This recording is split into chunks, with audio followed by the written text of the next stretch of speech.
Welcome back to Marvel Maniac, an MCU after show. We are on episode 98. That is 2 away from the Infinity War extravaganza. I don't know if it'll be like as long as I wanted it to be.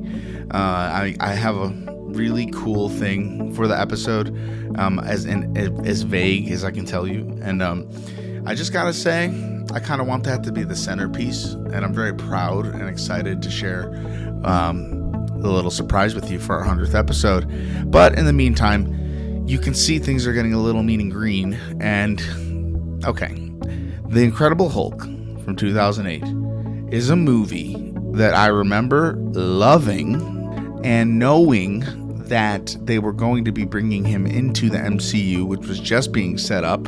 It was even like canon that Robert Downey Jr.'s Iron Man shows up at the end and he says he's putting together a team. That's fun. And they did something called The Consultants on Disney Plus to explain that. And go ahead and watch that if you were curious. I come back to this movie and watch it, and it's from a multiversal point of view. I have to be honest with you. And I've never in my life, or at least the span of the show, have had a bigger disagreement with Dustin and TJ. So like that's 2 against 1 already. And I'll be honest, I'm very passionate about this theory that I have. And if you've been watching the whole MCU, in my opinion, it makes sense. I actually thought, called Dustin out on rage baiting me, and he wasn't, which just shows I'm probably being a very pretentious, will not move on my point meanie. And I'm not trying to be that. I just really believe this is true. Okay, so let me just tell you the thing, and then we'll talk about the movie itself and other aspects. There's the outside aspects, like where is some of the story leading to, and is it possible that this story is going to lead into Captain America: Brave New World over how many years later? Quite a few. And I actually am so excited that they're doing that, because this movie, I just watched it and it was a lot of fun. The only it wasn't a problem this time that Edward Norton was playing the part of Bruce Banner. It used to bother me. It used to bother me so much that I wouldn't put The Incredible Hulk on my watch list for an entire MCU viewing, because in my mind, I'm like, if Ruffalo's there for the long haul, that Incredible Hulk movie doesn't count, and Ruffalo's first appearance as the Hulk is the first appearance from the Hulk. I didn't know how to address Edward Norton, and it's just a recast. They recasted Rhodey from Terrence Howard to Don Cheadle. It was a point that Dusty made, and it was a recast. The thing is, I think Edward Norton is a variant of Bruce Banner, and I think Mark Ruffalo is another variant of Bruce Banner. And I think that in some of these earlier movies that we're seeing slightly different timelines. And correct me if I'm wrong, whether I learned this on Screen Crush, New Rockstars, or just the show itself. When you're looking at the sacred timeline, it's not just one strand of timeline. It is like multiple strands that all center around and make a timeline. So there are other little timelines that have tiny differences that don't make a difference, that stay on the sacred timeline. It's very possible, in my opinion, that we just saw the beginning of the Hulk universe with Edward Norton, that Mark Ruffalo lived out. Mark Ruffalo's Hulk, his character, had that same experience as Mark Ruffalo. There's a universe where Edward Norton never left, and it's not about the actors, it's about the universes within the Marvel canon, right? So Dustin comes to me with this response, and same with TJ. They both say that it's a recasting, and I'm like, I know that it's a recasting. That is the grown-up mommy daddy way of explaining things, in my opinion. It's like, well, it's just a movie, son. It's like, no, in a cinematic universe as big as this one, with all the things that we're unraveling now, Are you telling me I can't go watch The Incredible Hulk and imagine him as a variant of the one Mark Ruffalo becomes, and that helps me enjoy it as part of the bigger MCU timeline because I can acknowledge it as a story that did happen, and just the peace of knowing that there is a universe that Mark Ruffalo played that exact role in that movie. That even extends to our own real life multiverse, but the possibilities of it are very true. Now, the recasting argument is that they're meant to be the same person, and I get that, and then Dustin keeps saying that, and I said sorry to Dustin because I got defensive when I was talking to him, and I sound defensive now, but trust me, I'm just I'm very passionate about this. This movie was fun, and it does set up a lot of what's to come in the MCU, which we'll talk about soon. I just want to get the point of, okay, it was a recasting and that's all it was, and there's no variant or there's no alternate universe. It's just the same universe, the same guy, and he just has a completely different face. I mean, if we want to start addressing what they're going to do with Robert Downey Jr., we got to start making the ground rules here, at least a little bit in the fan base. You know what I mean? When you base it off of it was a recasting, that's an irrelevant argument because we're talking about in the movie that has timelines and multiverse stuff. We can't go back and retcon some stuff like that. Like, for me, that makes it so much more fun. It's like a hint at what's to come much later on, and it makes The Incredible Hulk a really solid movie. And I wasn't worrying about Mark Ruffalo not being there because another part of my argument was in the What If episode where Hank Pym, What If spoilers, season 1, skip 30 seconds. The episode where Hank Pym used the yellow jacket to kill all the Avengers before Nick Fury could assemble them. Mark Ruffalo plays Bruce Banner in that. And that takes place smack dab in the middle of The Incredible Hulk. So that's, in my opinion, an argument that's working for me. Dustin said that proves myself wrong somehow. Dustin, I'm sorry I'm calling you out so much. You're my fake fun antagonist. TJ did. We were playing Fortnite last night, and this became the whole conversation. And I totally respect the opinions. I think, just as Dustin said, I'm not rage baiting you. I'm having a lot of fun.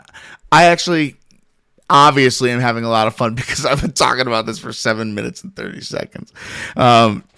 I just gotta say the variant thing makes sense in the context of the multiverse, where anything's possible, and it's not like, oh well, if Mark Ruffalo's a variant, then this movie is from a variant timeline.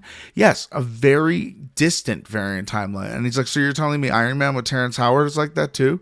And I'm like, you know what? Yeah, it's a very similar timeline with a different guy, a different variant, and it's a variant universe that the stories carry on because the sacred timeline, all of them have the same story, the same beats, the same instances. A lot of this is theory. A lot of this comes from Loki. A lot of this comes from just watching the multiverse saga for the last couple years. Anything is possible. So under that notion, that's what I'm going to stand to believe. I thought I can kind of have the solid locked in proof with the fact that, Mark Ruffalo was in that What If episode. But you know what? Dustin and TJ need to see Edward Norton and his Hulk and Secret Wars. And I asked if that happens, will you agree with me? And they said yes. They both said yes. And as for now, they just said it's a theory. And you know what? Obviously, it's just a theory. I keep saying that today, and I've been so defensive towards Dustin. I'm sorry, Dustin. It's kind of fun to be passionate about this stuff. That's the best part, almost. That's the fun in it all. I really mean that. Like, we love this universe so much that we're willing to fight with sticks and stones about it. No, but I'm not taking what Dustin or TJ said personally because it's what a lot of you might think or just come to know. Or maybe there's that Marvel book that was released by a decently well-known author, and I don't remember it, but I want the book because she covers everything in the MCU and talks about what's canon, what's not canon. I think they decanonized Agents of S.H.I.E.L.D. in that book. Anyway, the rules are the rules. We don't know what the rules fully are yet. We're yet to see. But as for me, that's my belief, and that's why we're getting so much back from this movie now. Why are they following up the story of Dr. Stearns? Dr. Stearns is in the movie for about 20 minutes, and it turns out he's been replicating Bruce Banner's blood. And spoiler alert for Captain America Brave New World, if you don't want like a theory on that, cut ahead like 30 seconds. Samuel Stearns, aka who I have known and has been told to me by like I'll say Screen Crush 5 times every episode, and if you catch me, you'll get a candy. It's not true. I won't give you candy. Anyway, they're great over there, and it's the leader. It's a big brained villain, and it's a big villain to the Incredible Hulk. It does seem that from the trailers of Brave New World that we're getting him back, because we see the Hulk blood being falling, like dribbling down a counter into an open wound on his head, and his head starts getting big.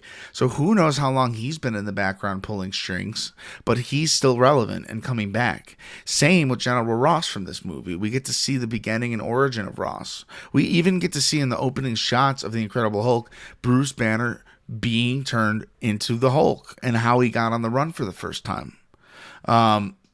It does easily set up Hulk and the Avengers. Something I respect and like, that I'm glad they changed it for Mark Ruffalo, because I love when they do this. When they transform into the Hulk, you can still see a tiny bit of that human that's playing them. So, in the trailers for Brave New World, you see Red Hulk. I could totally see Harrison Ford in his face. We have Abomination, Emil Blonsky, who I love how he comes back in, spoiler alert, She-Hulk. You should have seen that by now, so that's not my fault. I didn't know I'd be coming back to this movie, but it's opening up like a Pandora's box already of just like, oh, but how, but what, but maybe, but, and you know what? The fun part about it is theorizing. For me, this is what I told my friends. This makes the movie watchable in canon, and it lets me just relax and be like, on another timeline, Bruce Banner did this. Our Bruce Banner, who's Mark Ruffalo, did this exact same movie, just with Mark Ruffalo. And there's another universe where Edward Norton never. And in their own universes, they always look like that. So it's very confusing. See, I'm making up maybe some of my own rules for what Marvel has laid out, but that's kind of the complex situation that we've landed in the multiverse saga. And I think for me, it's a really fun way of like retconning something to be really, that's something that's really important, like 30 movies later. I think that's really cool. And it ties the knot and the perfect Mobius strip. Everything must come full circle. So they can't get the Hulk to fight Red Hulk or who we know to become the leader. So we have Captain America do it. What I hope is that Bruce Banner comes back as the Hulk in Brave New World and fights alongside Captain America. And I just think that'll be a really great return. I mean Big Hulk. I think Mark Ruffalo is going to get mad, and I think Raging Hulk is going to have to come back. This is all theory. The Incredible Hulk is, I could tell you in a few minutes. I was going to get an outline made up, but I'm thinking, I'm just going to talk on this one because it's sometimes like, it's like I have to talk about it and I don't need to write anything down. And other times I'm like, I need an outline. So this movie takes place like pretty much not right after, but in the life of Bruce Banner, like a couple hundred days after he last turned into the Hulk. It's shown that how he was made in a lab, and General Ross was there, and he almost harmed General Ross's daughter, who is played by Liv Tyler, Betty Ross, who I wonder if she'll come back in this movie to be. It sounds like a Captain America Brave New World episode, but it really, in a way, I am including this for a few reasons. I'm covering Thor Ragnarok for Friday's episode, and that has Hulk in it. And this would be the only movie on the Sacred Timeline in the multiverse saga that I haven't at least touched upon in some way before hitting Infinity War. So I wanted to come back to see this movie. And if anyone was wondering, and if anyone was like me and kind of skipping it just for the sake of the recasting's too much for you, like it's fine to believe whatever you want. I mean, that's the fun part about Marvel. Will it be proven? I think so. I think we'll see we're gonna see an Edward Norton version of the Hulk in Secret Wars, in my opinion. But like something just in me after I said that, it tells me that he won't come back and do it. I don't know. I don't know if he regrets it leaving because he wanted more creative control early on. They probably would have given that to him later on if he just stuck with it. Edward Norton was such a phenomenal, popular actor around the time this movie came out that it was so cool to think he was going to be sharing the screen with Iron Man and other future heroes in the Avengers. And I'm like, I want to see their chemistry, Edward Norton and Robert Downey Jr. But we never get to see that, and that's okay. Things happen in real life. Deals don't get made. People die. And it's hard to make adjustments to a big, ever-expanding universe. For me, it is kind of an easy way to put a blanket over plot holes that those types of things would prevent. I don't think they're necessarily plot holes. They're things that happen to these characters that we can explain, you know? They did a beautiful job with that in Wakanda Forever. And I felt Chadwick Boseman's presence in that whole movie. I'm excited to talk to you guys about that one down the road, too, after we're past episode 100. And I got a few real fun ideas for Christmas time. So I hope you stay with us during this holiday season. I'm going to do a mid-episode advertisement right now. We have in the About section of whatever platform you're using for this episode, we have a feedback section. Send us theories. What do you think about my Hulk variant theory? Let me know in the listener feedback in our About section. In there, you also see a tip jar. Not necessary. Always appreciated. Goes back into the show. Well-being of its host. That's me. And yeah, that's it. That's a little advertisement. We'll get other advertisements later. I'm sure in about a year, we'll have NASCAR advertising us. So Bruce Banner is just on the run and General Ross wants to catch him. We got a little bit of a chase going on, and we get to meet Emil Blonsky, one of General Ross's top guys. They find the Hulk hiding out at a soda pop place that he's working at because he dropped some of his blood in one of the bottles, and he thought he got rid of it, but no, one got out and Stan Lee drank it. And I don't know if out there somewhere there was just a Hulk Stan Lee. Can we see that, please? Just for one moment in another universe. Rest in peace, legend. Excelsior. And man, one day I'm going to read all the comics. It'll be interesting.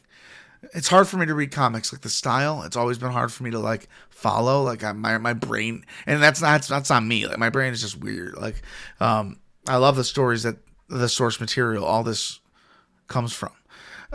So there's a bunch of encounters, pretty much of, I don't want to say Edward Norton, but Bruce Banner trying to find the cure and to not be the Hulk. And at the beginning, he finds a flower that he's supposed to use. And he's talking to someone called Mr. Blue. And honestly, up until the moment it was revealed that it was Dr. Samuel Stearns who was Mr. Blue and not Liv Tyler, Betty Ross, I thought for sure it was Betty Ross. 100% sure.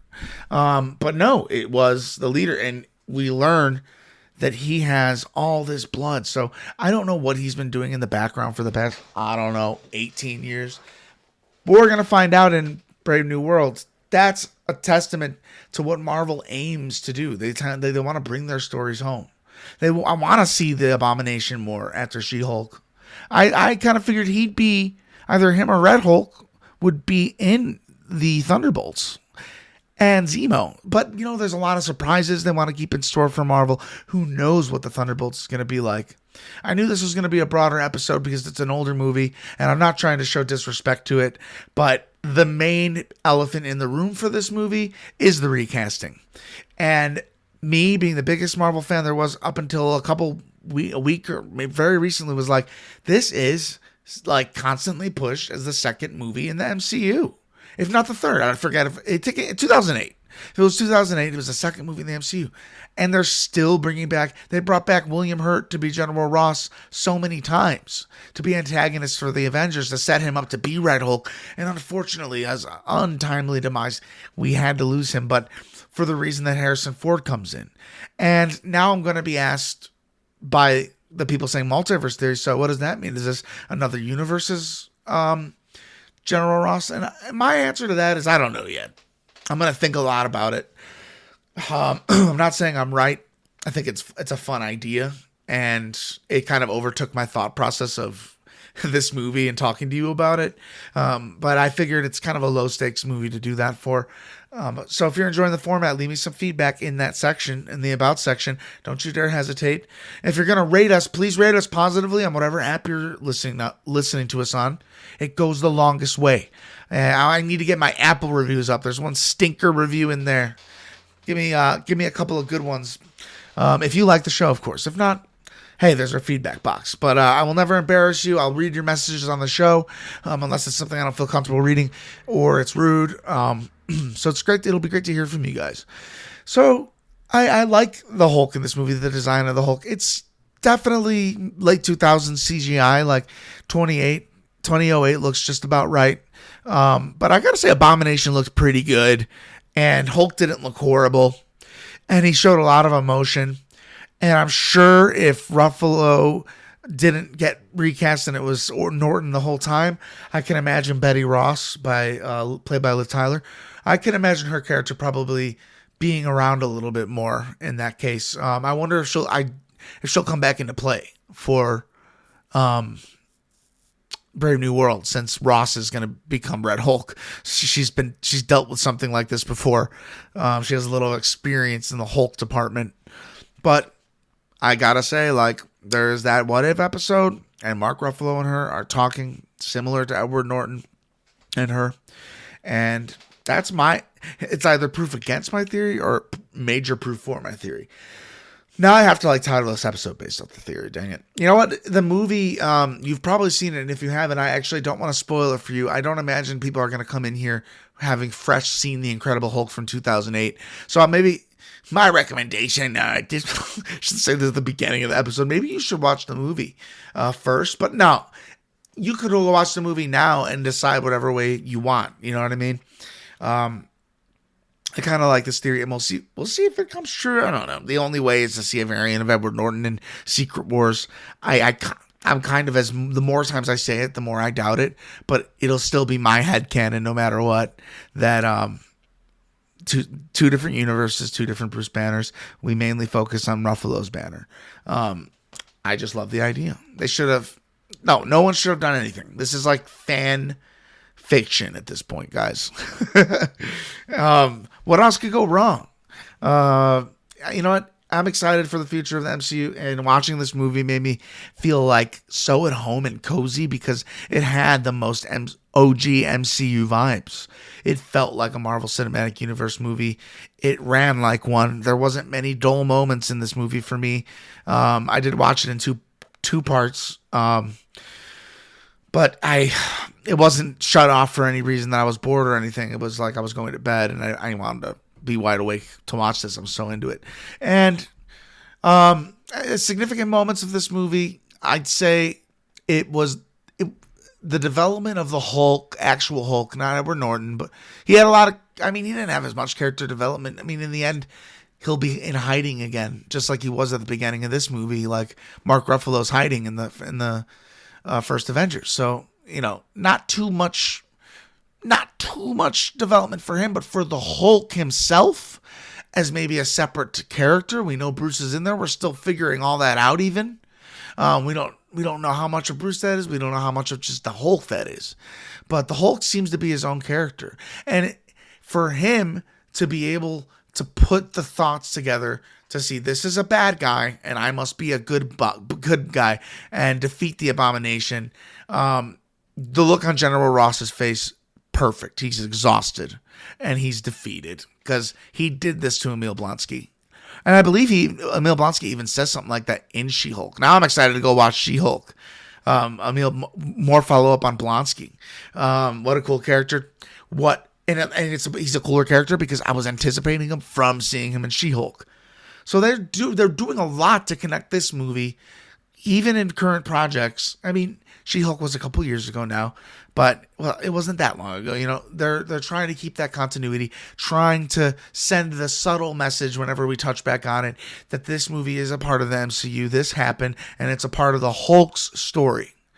So the Hulk, he matures a tiny bit. You know, we see him become smarter, and then he's able to talk next week in Ragnarok. I'm so excited to talk Thor Ragnarok with you. Come back on Friday morning, 6:30 a.m. Central Time. That is when that will be released. As for the Incredible Hulk, the fight scene at the end was a lot of fun.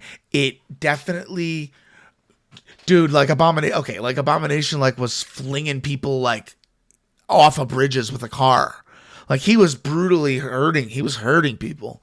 So that's probably why he's in prison instead of that. And Bruce Banner, who's learned how to at least send his Hulk in the right direction before he becomes overcome after Age of Ultron, and the Hulk takes full over when he goes to Sakaar. So much Hulk. We want more Hulk. We need a movie. We need another movie with Ruffalo. I want a Mark Ruffalo Incredible Hulk movie. And if that takes until after the Infinity Saga into the World War Hulk storyline I'm always hearing about, that's okay. You've been behind on your team ups, Marvel. We need more anyway. Some would argue against that. Some want to see the world breathe and there be corners that the Avengers can't touch. And I think they are doing that in Werewolf by Night and Moon Knight. I don't know if they'll be Avengers, but I think they're going to have like Midnight Suns, for example. Marvel wants to do it all. They're not going to tell us that.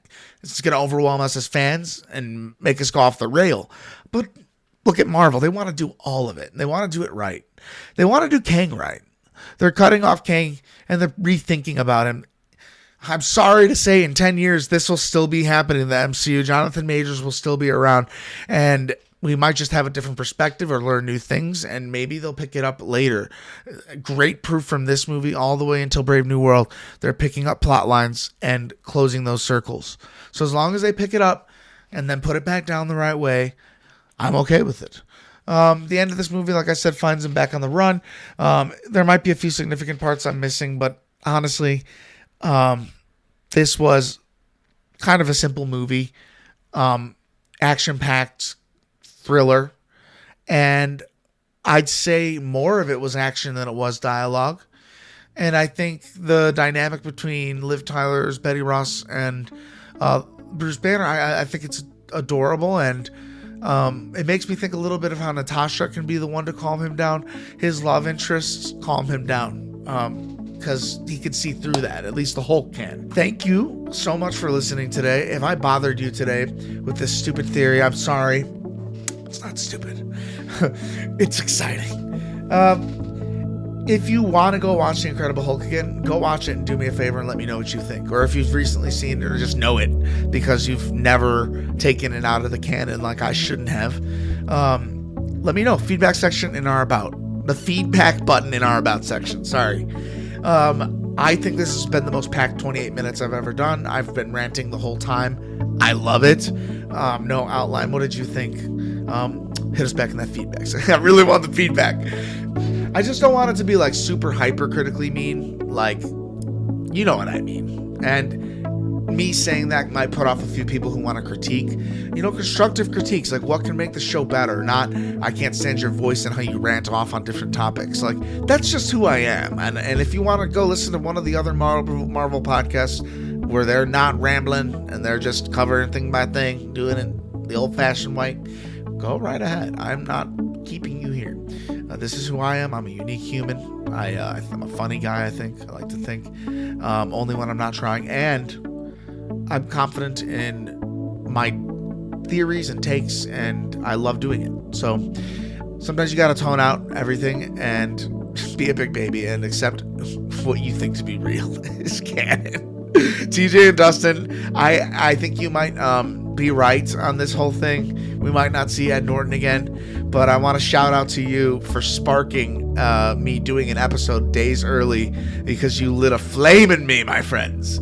This has been Marvel Maniac, an MCU after show, and I'm your host, Eric Cicada. aka Mr. Honest. I'm so excited for episode 100. We have one left and then 100, and I'd say Thor Ragnarok is not just a one left. That leads right into the movie. There's a couple of ways in which it can go down, but I will let you know now that episode 100 is a big deal for me. And I'll just say our guest is really cool, and you gotta be there, so I'll see you then. But I'll also see you this Friday, 6:30 a.m. Wake up bright and early. We'll be talking about Thor Ragnarok, and is that a heck of a movie. I can't wait to talk to you about it. And until next time, Avengers, disassemble.